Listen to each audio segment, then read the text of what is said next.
Well, I've been a bit spoiled over the past 4 or 5 years of all of this competition over this small inventory that we've had. And we still do have a rather anemic inventory in greater Cincinnati.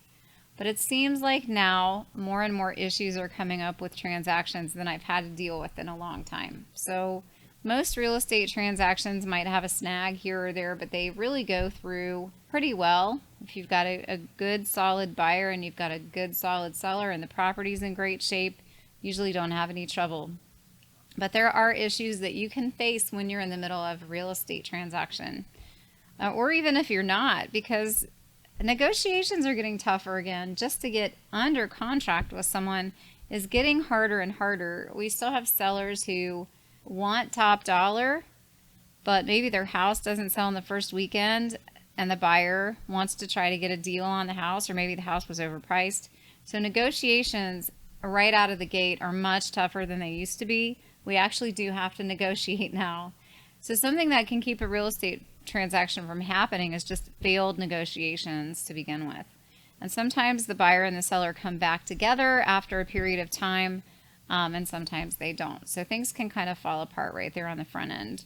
Once we do get under contract, there are a lot of things that can happen to your real estate transaction as well. One of the big ones is inspections. We can definitely have inspection issues that cause you not to be able to proceed with the transaction. Sometimes those deal with the property itself. Sometimes you have catastrophic defects that make you walk away. Structural damage is one of those. Sometimes you just have a long list of items and the seller just kind of loses patience with all of that. And other times the seller just doesn't want to fix anything. So you either have to have a monetary settlement or your deal just falls apart because you can't come to terms with the seller. So those are some potential issues you can face in inspections. Appraisal issues. The appraiser has to appraise that property at value or higher and without any repair conditions. So you may make it through inspections just fine, but the appraiser has trouble with flaking or chipping paint or missing handrails or items that deal with safety and habitability. So you risk actually losing your real estate transaction over appraisal as well. And that's another major one. Financing issues. If you're going along and somebody is kind of reckless with the bank account, or if they lose their job or change their job. We've talked about some of these financing issues in other videos, but sometimes they're self-inflicted like that, and sometimes they're totally outside of the buyer's control.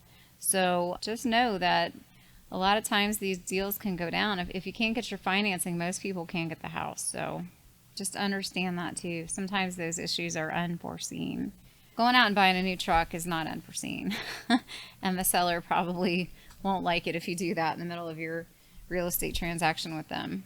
Title issues are it's another thing that can come up, and that'll come up right before closing and sock you out of nowhere. Sometimes the property just has issues associated with the title, and most of the time we can get through them. There are liens, judgments, other things that come into play. And sometimes they're a bit tougher, if not impossible. If previous owners have had title insurance, we can usually get around most of them.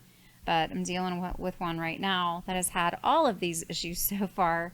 And we've had an issue with the title where the seller really doesn't have legal authority to sell the house. So we're having to deal with some long delays due to that. Other issues might arise during the closing or after. So legal issues that could pop up could be just the buyer or the seller trying to back out of the transaction after they've signed the contract and the buyer has gone through the entire process.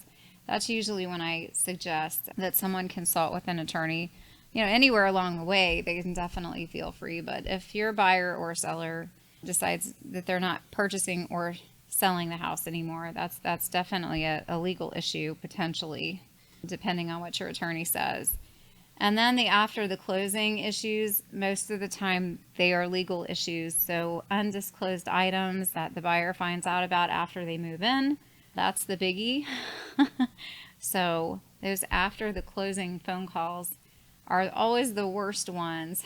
Sometimes they're easy, to take care of, but other times they will involve an attorney. So lots of issues here. It's really, really a good idea given how many things can go wrong in a real estate transaction. It's really good to have a full-time licensed, experienced agent in your corner.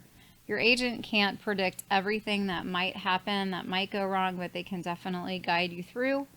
And seriously, sometimes, a good attorney can help in that process as well.